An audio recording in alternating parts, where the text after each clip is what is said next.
Hello there, guys, and welcome back to some more Kaiserreich as we, of course, try and stop the Red Horde from invading. Now, I have no idea how long it's going to take for the French, or the Russians in this case, to actually start a war with us, and quite frankly, we aren't even close to being prepared. We could have already started a war earlier, but we sort of stopped and didn't go through with it, simply because we're not happy. We're not actually, not prepared. As Germany celebrates its 20th anniversary of the victory and the reunion of all Lotharingen to the Reich, the festivities that took place in the city of Danzig, formerly Nancy, have been tarnished by violent demonstrations from the French-speaking minority. I thought we dealt with these folks, who never fully integrated into the empire and is still complaining about economic discrimination and social repression. The military parade and speeches from the Stahlhatte were met by insults and catcalls from the populace. The demonstration has worsened and turned into a riot. Official buildings have been attacked by armed protesters, killing 2 policemen, and a number of German-speaking civilians have been assaulted by the mob. Even if the police have regained control of the streets, many demonstrators, including French-speaking militant leaders, have been put under arrest. The situation is still extremely tense. Mine workers from the French-speaking Lotharingen have went on strike, and discontent is fueled by French propaganda. Guys, things are getting really serious. Now, if you guys take a look here, we're going to lose manpower and political power just for doing this, just for stopping this uprising.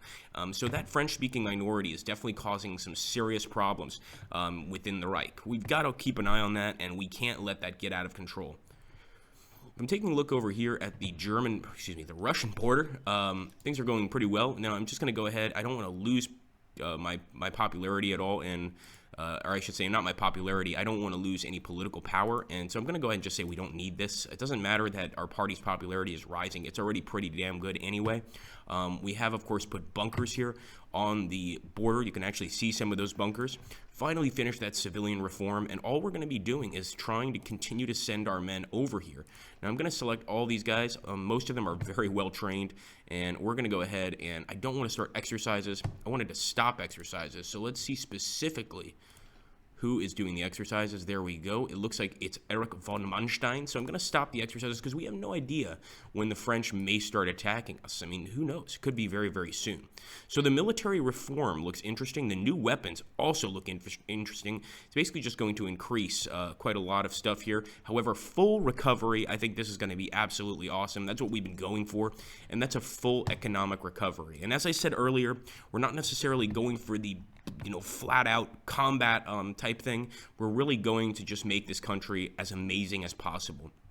Unfortunately, over here in Wallonia and probably Metz, a few other French-speaking areas, we're definitely having some issues. So we're going to try to keep things under control, but I have no idea how long we can remain with these things under control. Now, some people mentioned perhaps starting a war with Russia. I'm not sure how strongly you guys feel about that, but if that's something you guys want me to do, put it down below, and make sure that when you put it down below, you don't just say start a war for fun. We really need a good reason to get started with a war here. So far, it looks like the communists have really begun to take over in numerous different areas. And if we look over here, we've actually got National France. So we do have some authoritarian Democrats in Northern Africa that have managed to stay in control. I'd really actually like to get them over to our side, but it's just not going to happen. Got concentrated industry, guys. Let's go ahead and focus on something else. I would actually really like to focus on construction, which is going to add factory repair speed, or also concentrated industry over here, but that's going to take 491 days. I'm thinking that advanced machine tools is probably where we want to go. We've got a lot of different things that we need to build.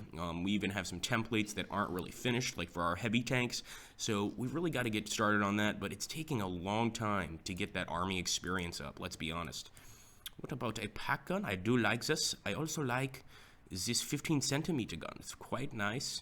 And the anti-air upgrade. So I'm actually going to go with the 15 centimeter gun here. A nice little artillery piece. And we're, of course, going to be adding those to our army as we grow. But like I said, it's all about getting that military experience up, that army experience. And we're only getting 0.020 daily, which is really quite awful. Trying to increase that, but could take a long time. And I might not be able to wait for it. Let's see, encryption, the research time for 303 days. I think I'm actually going to go with radio detection. This will allow us to build some radar stations, and while it's not on the top of my list, It's definitely something we want to focus on. We'll also get the polyalphabetic charts for decryption, radio decryption, etc. And as you guys can see over here, it does look like we're building plenty of fighters in Brandenburg. We've got a whole bunch of other reserves over here all over the country. So if we need to bring our planes together for a strike, we can certainly do that. So depending on what happens first, that is a definite possibility right here. We're going to take a look here at Flanders, Wallonia. So it looks like they're in control by Adalbert von Proben. And it looks like the United States has managed to win the war. Over here, let's take a look. Have they actually managed? Wow, look at that, guys. It looks like the U.S. Has managed to actually go ahead and take this entire area. The entire U.S., well, most of it anyway. Of course, New England and the American Union State remain their own country, but it does look like Douglas MacArthur, the president of the U.S., has managed to really unify the country for the most part. Of course, not counting the southeastern United States over here, the American Union States, led by the paternal autocrats.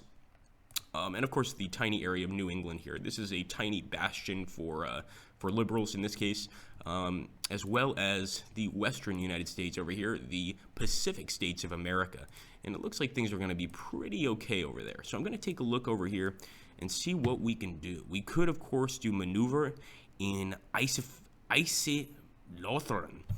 This is, of course, the area where we had a lot of French protests, so it's going to be a little bit dangerous to really to do this. We're going to gain some political power by doing it, but we're also going to increase world tension. I think before I do that, it's probably a good idea to go ahead and focus on some military reforms. I'm not sure if you guys agree, but I'm thinking that maybe that's a good idea, or maybe they just continue. Who knows? It might be a good idea. Militarist revival is also good. New weapons, very good. So I'm actually going to do the new weapons thing, but very soon we are going to focus on putting those people to the sword. Well, not exactly putting them to the sword. They do remain our citizens, but really making sure that we control that area very, very strongly. So I'm actually going to go ahead. I'm going to drop one synthetic refinery way up here near Brandenburg, and I'm going to put some civilian factories all through the country, let's say. Places that deserve it anyway. That low manpower continues to be an issue, and I think it's going to keep being an issue for quite a long time. Wilhelm Groner dies. One of the heroes of the Weltkrieg and the victor over the Bolsheviks, Field Marshal Wilhelm Groner, has passed away today. It's unfortunate, but, you know, obviously this takes place 20 years after the war, the First World War in this case, and a lot of the great leaders that make up our country are going to be passing on, which is going to make our position a little more complicated, to be honest with you.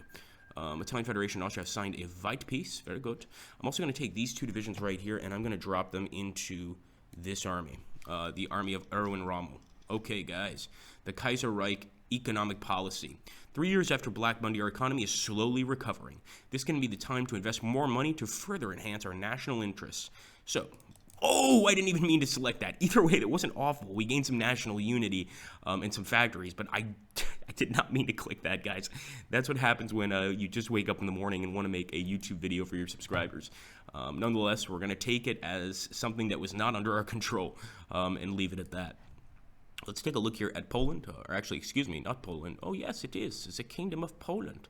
I want to see if there's any chance of getting them to join us. Obviously, we need as many allies as possible to fight against the possible red threat. And if we take a look here, we actually have some great allies in Ukraine. We've got some great allies over here in Estonia. Is it Estonia? Lithuania, pardon me. And, of course, we've got some decent allies right here in White Ruthenia. And actually, that leader, Vladimir von Hohenzollern, looks kind of Japanese, kind of creepy actually at the same time.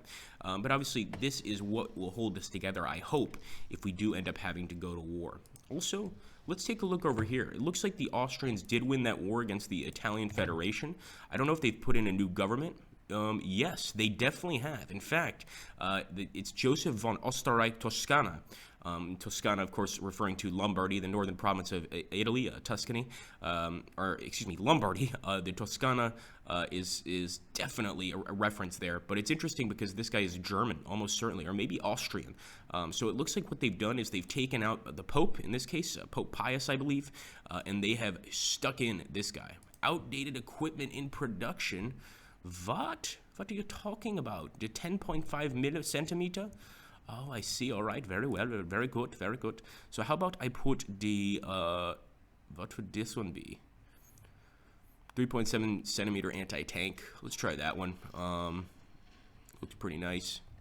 And of course, we've got more factories to build. We still need some light tanks, but it's going to take a while to get those factories out, to be honest with you. We've also got another research slot here, and I'm definitely going for that anti-air upgrade, just like I went for the artillery upgrade before, just in case we need that. Missing equipment production, in this case, it's going to be artillery, and yes, it's probably a good idea to get an artillery factory out, but once again, we've got to upgrade that thing. It's really not very special at this point. I'm hoping that the few artillery pieces we have in reserve are going to be enough to satiate that. In fact, I'm going to go ahead here to support equipment, and I'm going to switch over to the improved artillery. So there we go. At least we'll be getting some artillery pieces. We still need 628, so I'll try to get a factory built there, but you know, we have so many factories as is in the country that it's not going to be easy. This is going to take a while to really get all of these factories up the way we want them. All right, research time. Yeah, I think it's time to get the computing machine, and this will, of course, lower our overall research time just across the board. So this is really quite valuable stuff. Got those new weapons. Oh, yeah, baby. Let's take a look here. We could do the military reform. I think that's probably a good idea, but also contracts with Mauser would add 1 building slots and 1 military factory, which we need desperately. We need as many military factories as we can get, and we need to outfit our men as quickly as possible. A few free civilian factories also over here, so I will drop those in places I see fit. And let's start putting them over here on the coast, Mecklenburg and Pomerania.